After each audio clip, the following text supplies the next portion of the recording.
Muy bien, aquí va la segunda parte de la grabación, ya que se me descargó el computador, esta clase va a estar en 2 partes.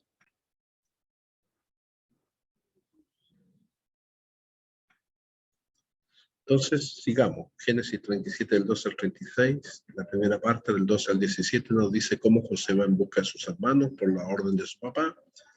Cuando se encuentra con ellos, en el versículo 18 al 24 tenemos el complot de los hermanos de José.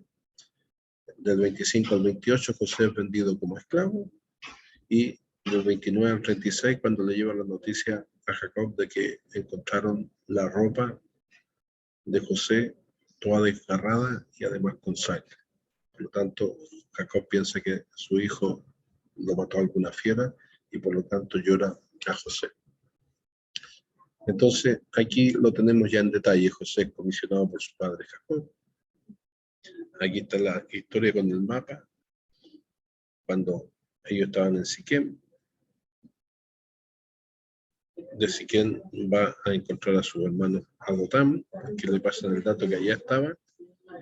Cuando llega, entonces se encuentra José con su hermano, y su hermano al verlo venir por las túnicas de colores, lo distinguen a la distancia, entonces idean un plan para matarle, donde muestran el odio y la envidia que le tenía.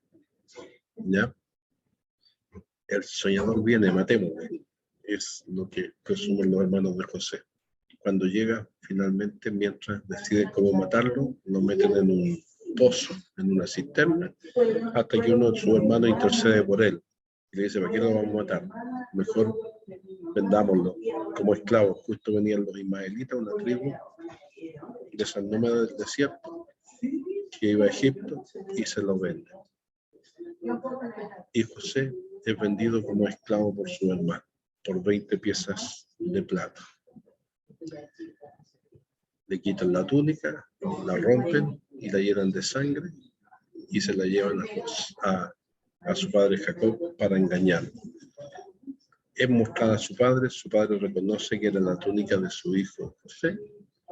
Jacob rasga su vestido, puso cilicio sobre su lomo y guarda luto por su hijo. Lo llora y guarda luto.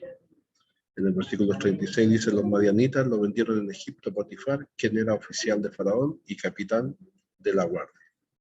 Entonces, vemos cómo todo ese trayecto, desde Dotán hasta Egipto, lo hace Jesús, ahora lo hace José, vendido como esclavo. Y aquí tenemos más o menos la ruta de Dotán, de Canaán va a Egipto, vendido como esclavo. Se interrumpe la historia de José en el capítulo 38 para contarnos la historia de Judá y Tamar, donde tenemos la reacción de Judá ante la muerte de 2 de sus hijos y de su esposa. Y se reanuda la historia de José en el capítulo 39, cuando empieza a vivir su experiencia de esclavitud. Ahí tenemos que José es tentado por la esposa de Potifar y encarcelado, ya su vida como esclavo. Él es acusado falsamente y lo vamos a ver en el detalle. Versículo 1 al 23. José prospera en Egipto, versículo 1 al 6. Del 7 al 12, José y la tentación de la mujer de Potifar. Del 13 al 18, José es acusado por la mujer de Potifar. Y del 19 al 23, José es encarcelado. Entonces aquí está el detalle. José es comprado como un esclavo por Potifar, que ya lo vimos, que trabajaba para el faraón. José prospera en Egipto. Es nombrado mayordomo de la casa de Potifar. Entonces la historia del capítulo 39 es cuando llega a Egipto, la situación, él sería el esclavo de Potifar. Dios estaba con él y fue un varón próspero.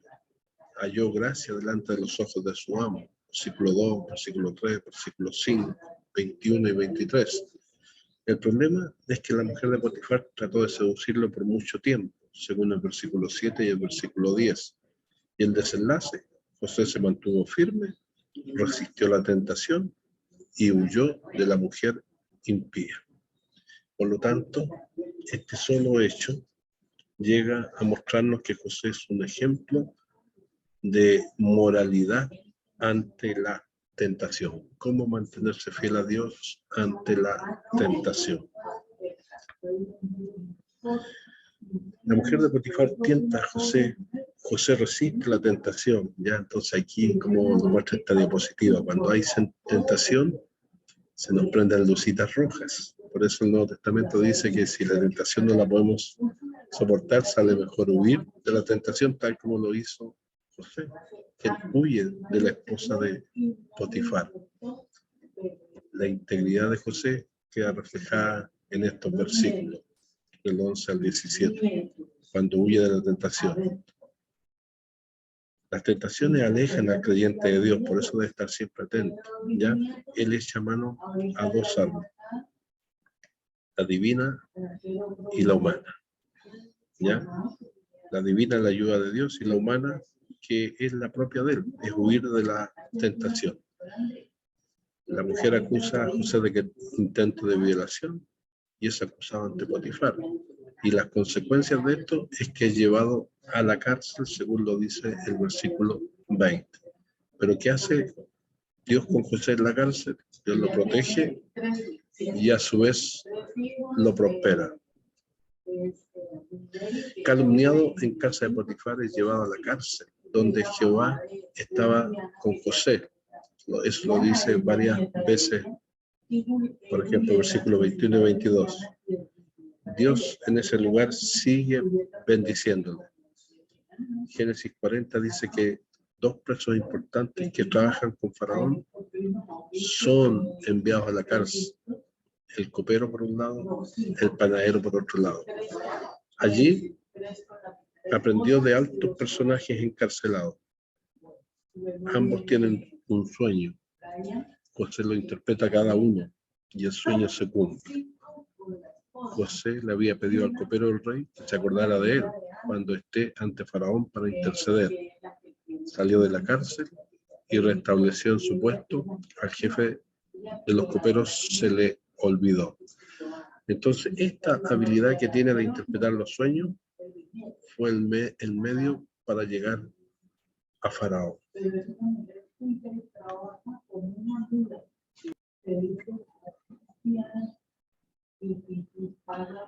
Entonces veamos esto del capítulo 40 un poquito más en detalle. José es encargado de la cárcel de dos funcionarios de Faraón, capítulo 40 del 1 al 8. Está el sueño del copero del rey, del 9 al 15, el del panadero del rey, del 16 al 18, y cómo se cumplen las interpretaciones que da a esos sueños José, versículo 19 al 23. En la cárcel, el carácter de José fue ejemplar. Ahí está con los dos funcionarios del rey. Era fiel a Dios, sin atribuir despropósito alguno a Dios, pues seguía sin quejarse, siendo diligente.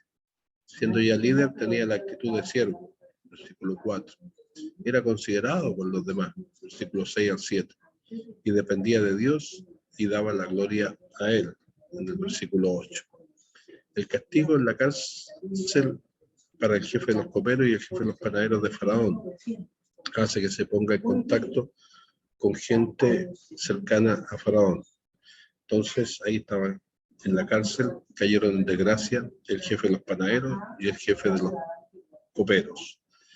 Cada uno tiene un sueño, se lo cuenta a José y José le da la interpretación. Se cumple la interpretación de los sueños de ambos dados por José. El jefe de los panaderos, que realmente fue restituido al puesto tal como le había dicho José, no se acordó de José, sino que le olvidó. Y los sueños de Faraón, después tiene Faraón unos sueños de las espigas y las vacas. José interpretó el sueño de Faraón acerca de las vacas flacas y las vacas gordas, que nosotros hasta el día de hoy la conocemos y se estudia en economía, que hablan de los 7 años de abundancia y los 7 años de escasez. Y José es honrado como administrador de Egipto o como segundo después de Faraón. ¿Ya? Entonces, en el capítulo 41 tenemos la historia de cómo José, de esclavo, sube a primer ministro. Ahí está, tiene 30 años. 13 años los pasó en disciplina y preparación. Faraón tiene sueños pastorales y agrícolas. Nadie puede interpretarlo. José interpreta el sueño y da las indicaciones a seguir. Faraón dice, en José se halla el Espíritu de Dios. Se le da en recompensa una esposa egipcia y tiene 2 hijos con ella, Manasés y Efraín. Manasés significa olvido y Efraín significa fructífero.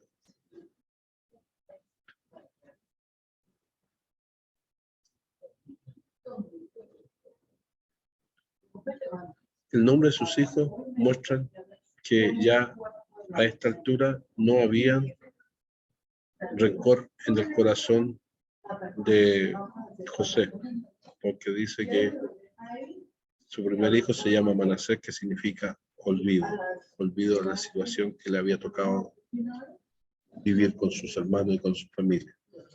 Pero se cumplen los sueños de José.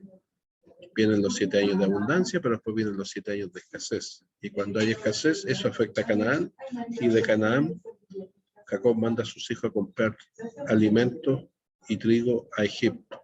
Y ahí es cuando llegan y se ponen en contacto con José, quien era el que administraba estos alimentos en Egipto. Entonces, cuando ve que vienen sus hermanos, ellos no lo reconocen, primero porque en Egipto se hablaba otro idioma, y segundo porque tenía la apariencia de egipcio, y sus hermanos se vestían como se vestían los israelitas. Y por eso José pone a prueba a sus hermanos. Entonces veamos el capítulo 42, donde sale la historia de José ante sus hermanos. La escasez llega a Canaán, sus hermanos llegan a Egipto, José los reconoce, ellos se inclinan ante él y recuerdan el sueño.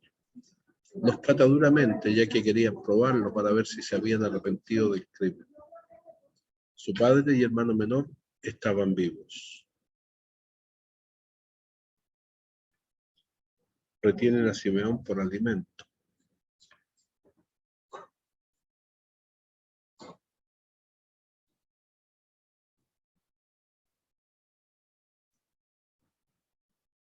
Cuando dice aquí que los trata duramente, José a sus hermanos, para ver si realmente ellos se habían arrepentido, ¿no?, del crimen que habían cometido con él mismo, o si le habían traspasado su odio a su otro hermano menor. Pero se da cuenta que eso no es así, y él idea un plan para ponerse en contacto con la familia. Por eso cuando se descubre ese plan, retiene a Simeón por el alimento, ¿ya? En la última parte sale la historia de cómo José se revela a sus hermanos y finalmente pide que vayan a buscar a su padre, y cuando viene su padre se reencuentra con él y ve un par de años más con su padre, ahora viviendo en Egipto. Entonces, la reconciliación de José ante sus hermanos está descrita en el capítulo 42 al 45. Afligido Jacob permite que Benjamín vaya a Egipto. Jacob los pone a prueba con el trato privilegiado que le da a Benjamín, según el versículo 34 del capítulo 43. Y se lo leo.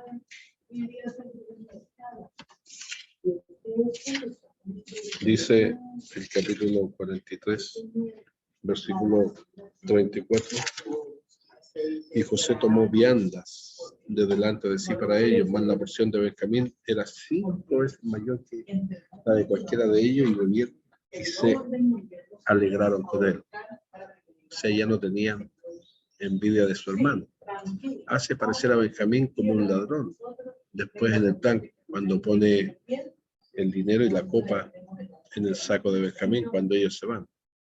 La reacción de los hermanos: se inclinan ante José y Judá, y se ofrece Judá para quedarse preso por su hermano. Ahí hay que leer toda la historia en el capítulo 43, por eso hay que ir leyendo el libro más la Biblia para poder entender toda la historia, porque aquí la estamos haciendo resumida. Entonces, en esta altura de la historia, los hermanos que habían ido a comprar el alimento demostraron más preocupación por Benjamín, por su hermano menor. José no puede ya contener su secreto. Capítulo 45, versículo 1 y 2 dice: No podía ya José contenerse delante de todos los que estaban al lado suyo y clamó: haced salir de mi presencia a todos. Y no quedó nadie con él, al darse a conocer José a sus hermanos. Entonces se dio a llorar a gritos, y oyeron los egipcios, y oyó también la casa de Faraón.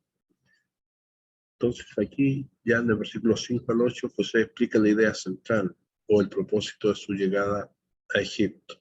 Y lo dice así: ahora no os entristezcáis, ni os pese por haberme vendido acá, porque sus hermanos, cuando saben que es José, ellos piensan que él se va a vengar de lo que habían hecho. Entonces por eso le dice estas palabras José a sus hermanos: porque para preservación de vida me envió Dios delante de vosotros, pues ya ha habido 2 años de hambre en medio de la tierra, y aún quedan 5 años en los cuales no habrá arada ni siega.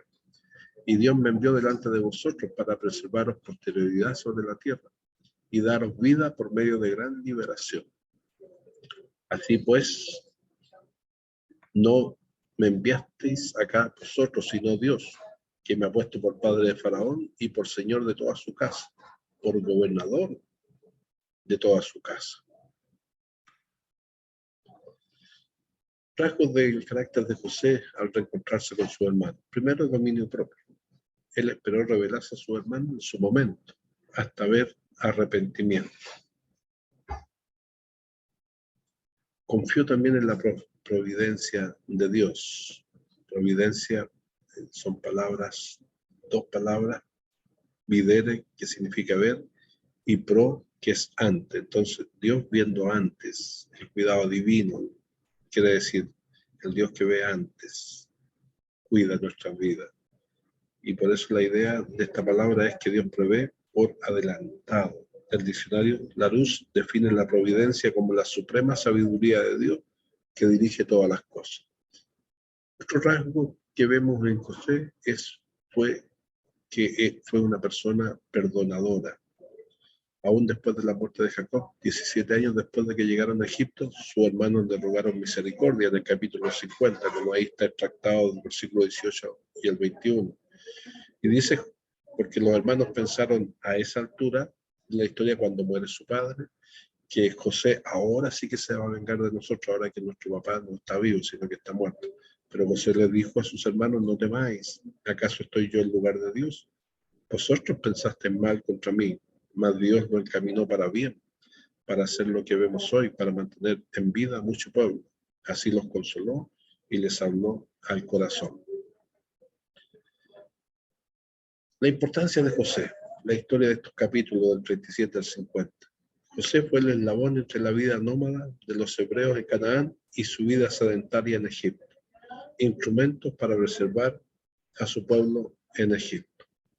Aquí, ya en la parte final del libro de Génesis, en el capítulo 46 al 50, tenemos la historia de Israel, que es Jacob, en Egipto, ¿ya? Ahí tenemos los viajes de José, la migración de Jacob y sus hijos, arriba con azul,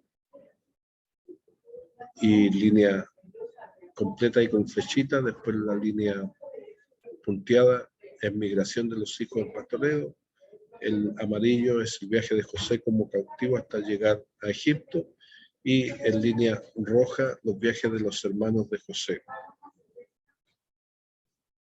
José establece a su familia en Gosén, según Génesis 47, 11 y 12 y el 27.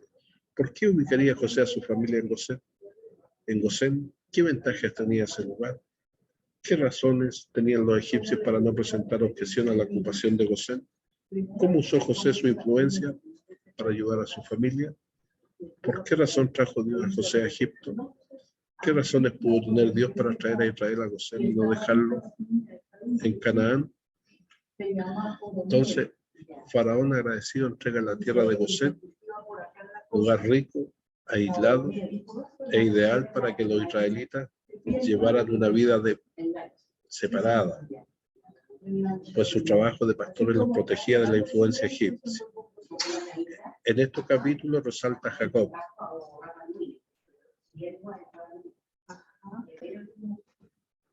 Entonces Jacob viaja a Egipto como jefe de familia Y cuando se pone en contacto con Faraón, él bendice a Faraón, que fuera un encuentro de dos dignatarios.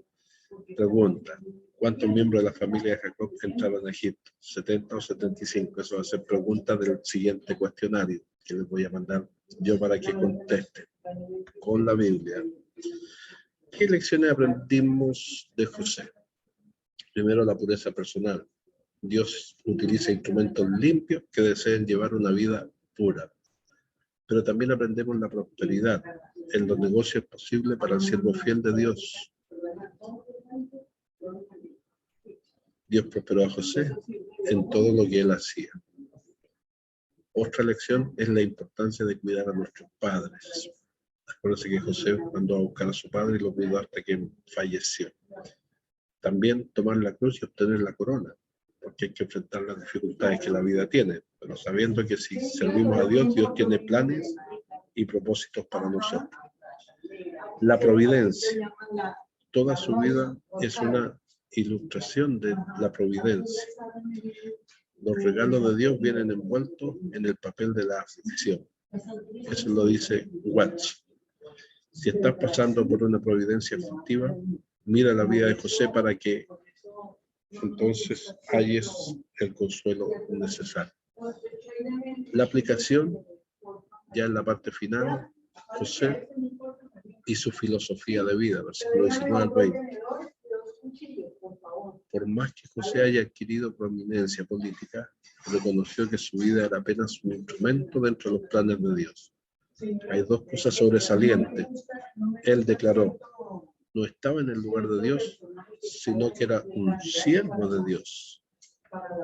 Su posición era para prosperar el plan de Dios, para su pueblo escogido. No se dejó arrastrar por el orgullo y el poder.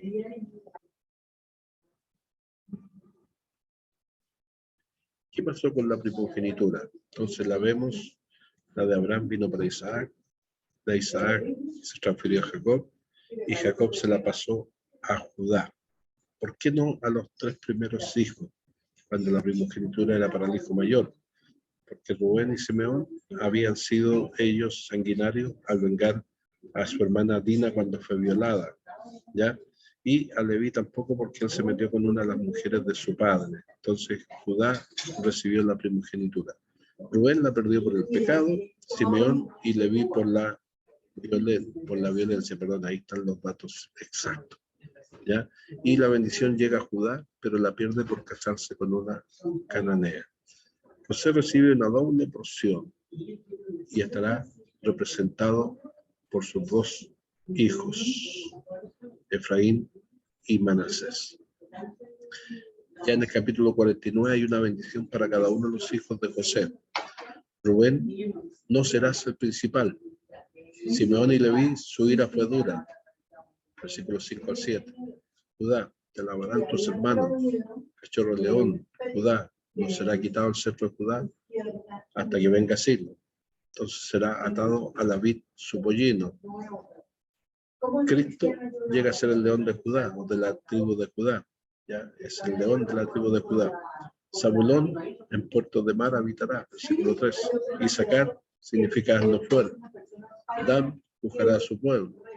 Gad, ejército lo acometerá. Hacer su pan será sustancioso. Neftalí, dichos hermosos. José, una doble bendición para Efraín y Manasés, versículo 22 al 26. Y Benjamín, un lobo arrebatador. En resumen, las lecciones de la vida de José, que ya las dijimos, pero volvemos a mencionarlas: la importancia de la pureza personal, la importancia de cuidar a los padres, y José ilustra la providencia de Dios. Génesis termina con un ataúd, indicando así la esperanza de la tierra prometida. Entonces José y Jacob, que son los que sale de la historia narrada en la parte final de Génesis, ambos muestran su confianza en Dios, porque piden ser sepultados en Macpela, que estaba ubicado en la tierra de Canaán. Ahí está la lección de hoy. Que Dios les bendiga y que tengan un lindo día.